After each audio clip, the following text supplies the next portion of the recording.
Okay, let's unpack this. Imagine you're crossing a highly secure international border. Right, You've yeah. got your passport, your luggage, and you just fully expect to walk right through the checkpoint, no problem. Yeah, you assume you're cleared. Exactly. And when we swallow a standard pill, that is basically what we assume is happening inside our bodies, right? Like, we assume the medicine has a VIP pass, you have a headache, you take a pill, the border guards wave it through, and boom, the pain goes away. It's a very comforting assumption. We really like to think of human biology as this standardized environment. Right, like a machine. Yeah, exactly. And we view medication as this master key that just works identically in every single person who, buys that little bottle at the pharmacy. But when you actually look at them, sometimes they let it do its job, sure. Other times, they just violently dismantle it. And in some incredibly tragic cases, they accidentally hand that intruder a weapon. And that hidden interaction is the focus of our deep dive today. It is, yeah. We are exploring pharmacogenetics, which is basically the science of how your unique DNA dictates your physical reaction to medication. And for you listening, our source material today is Dr. Daniel Wallerstorfer's book, Unlock Your Genes for Precision Health. Great book. Specifically, we're looking at the insights from Chapter 5, which is titled Dangerous Cure. And this is featured as part of the Nova Daily Genetics series. So what is the mission here? We really need to uncover why standard medications can heal one person but prove fatal to another, and how understanding our genetic cleanup squad could just fundamentally change how you take medicine. What's fascinating here is the evolutionary context. Because if you look at this through the lens of evolutionary biology, it makes perfect sense why our bodies react this way. Right. Because modern medicinal compounds are an absolute novelty in human history. Because we didn't have pills in the Stone Age. Exactly. I mean, yes, our Stone Age ancestors utilized medicinal plants. But the highly concentrated synthetic chemical agents we consume today, those simply did not exist. Right, so the body's just confused by them. Biologically speaking, human bodies have zero evolutionary context for a modern pharmaceutical. So when these concentrated chemicals enter the bloodstream, the body relies on its default protocol for unknown substances. It flags them as toxins. Wow. And a toxin must be neutralized and destroyed. So wait, swallowing a pill literally triggers an active biological defense mechanism. Precisely. To ground this abstract science in reality, we really need to look at what happens when standard medical practice collides with these unseen genetic variations. And the chapter outlines a story from 2017 that is it's profoundly difficult to process, but it perfectly illustrates exactly this collision. Yeah, it's a very tough story. It involves a woman named Ellen and her newborn baby. Right. So in 2017, Ellen gave birth to a healthy boy named Joshua.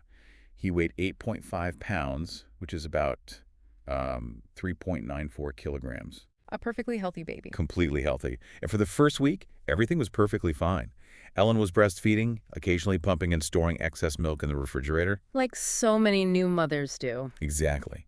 But as they approached the end of the second week, Joshua's health just began to deteriorate. He became lethargic, and stopped feeding well. And by day 12, the timeline gets incredibly tense because Joshua's skin took on this strange, alarming hue. Yeah.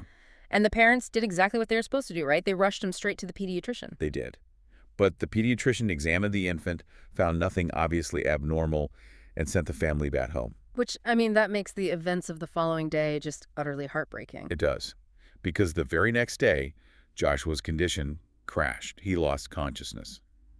The parents called an ambulance, and paramedics attempted immediate resuscitation. But it failed. It failed. Baby Joshua tragically died on the way to the hospital. And this is where it shifts from a tragic loss to a terrifying medical mystery. Because during the autopsy, investigators analyzed the baby's blood, and the toxicology report was just baffling. Baffling is the word. Joshua died from a massive, lethal overdose of morphine. Which makes no sense. A concentration of morphine so high, it would be dangerous for an adult, let alone a 2-week-old infant. It made absolutely no sense, because neither the baby nor the mother were being prescribed or treated with morphine. So where did it come from? Well, to find the source, investigators went to the family's refrigerator and tested the breast milk Ellen had been storing. And that's where they found it. Yes. The breast milk itself was laced with massive, lethal concentrations of the narcotic. He had ingested the fatal dose directly through his mother. So what does this all mean? How does a mother's body naturally produce lethal levels of morphine? Right. That was the investigators' question, too. They scoured Ellen's medical records, and the only possible variable was a routine prescription she got when she left the hospital. She's taking codeine for postpartum pain. Which is a drug given to 150,000 new mothers in the U.S. every single year. Exactly. And her doctor had explicitly assured her it was completely safe to take while breastfeeding. So how does a standard routine dose of codeine turn into a lethal dose of morphine? The answer to this mystery lies in a specific gene called CYP2D6. Basically, the difference between a safe dose and a lethal one is written directly in our DNA. Okay, but to understand that CYP2D6 gene, we first need to zoom out a bit, right? Like, how does the body process any foreign substance? Right. We need to look at the massive scale of the problem first. Drug intolerance is actually the 6th most common cause of death in the Western world. Wait, the 6th? That is insane. It's a massive crisis. In the UK, it leads to around 500,000 hospital admissions annually. Gee. In the US, it's 1.9 million hospital admissions. Every year. Every single year. And globally, around 328,000 people die annually from serious side effects of the medicines they take. 328,000 global deaths just from taking their medicine. So how is the body actually trying to handle these drugs? The body handles this via a specialized cleanup squad made up of 57 specific enzyme genes. 57 genes. And the book describes these enzymes like molecular scissors, right? Yeah, molecular scissors is the perfect way to visualize it. These enzymes act as scissors to chemically modify and remove substances. They find the chemical, snip its bonds apart, and make it so your kidneys or liver can flush it out. Which brings up that great alcohol analogy from the text. I think this really makes it relatable for the listener. Absolutely. Because if you drink alcohol, the liver sees it and activates ADH genes to break it down. So is this genetic variance why some people get hangovers faster than others? It completely validates that analogy, yes. Your specific ADH scissors might be dull or slow depending on your genes.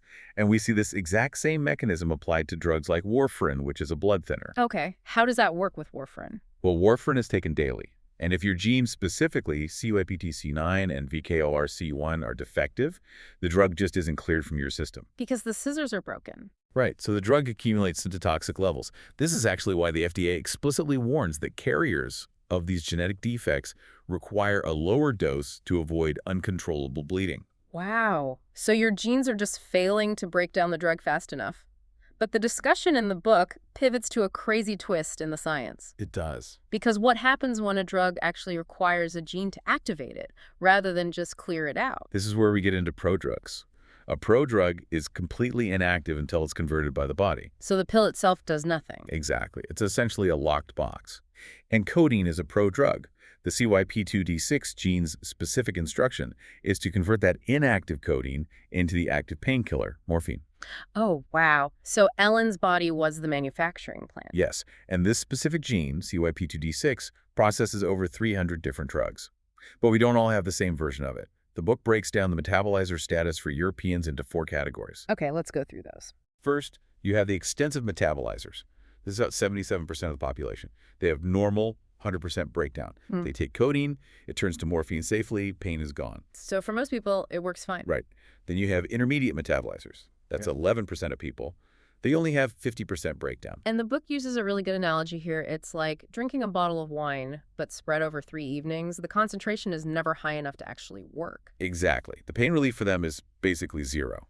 Then, the third group, poor metabolizers. This is 10% of the population. Okay. They have 0% breakdown. Wait, 0. So the codeine has 0 pain-killing effect at all. Absolutely none. Here's where it gets really interesting, because think about this. For 10% of the population, taking this prescribed painkiller is functionally useless. They're just suffering. You're getting no release at all, yeah. Yeah. So you can see it all the time.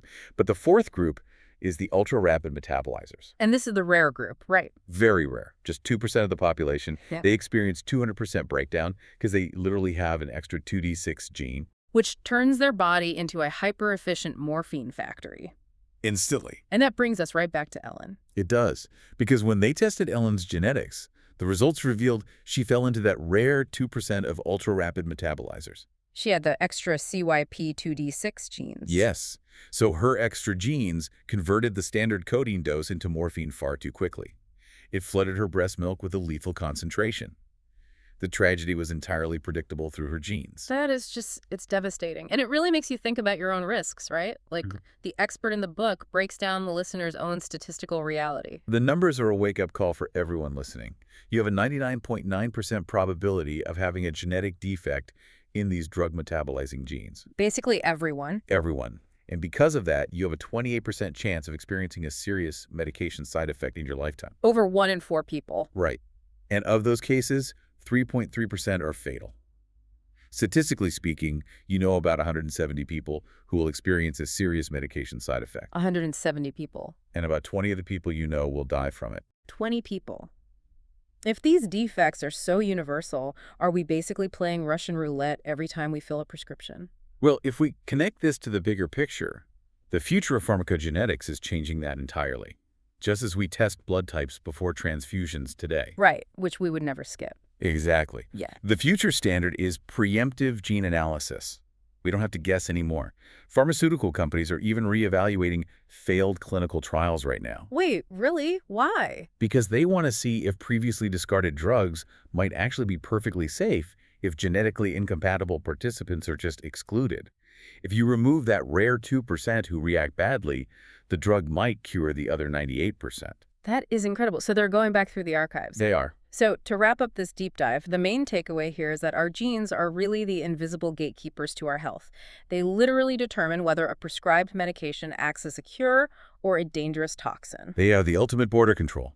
And I want to leave you, the listener, with a final thought on this. Because if clinical trials are being reopened right now to account for genetics, it makes you wonder how many quote-unquote miracle cures for major diseases are already sitting in a discarded file somewhere, just waiting for us to finally match them to the right genetic profiles. It's a huge question. The cures could already be out there. It really makes you think. Thank you so much for joining us on this deep dive. We'll catch you next time.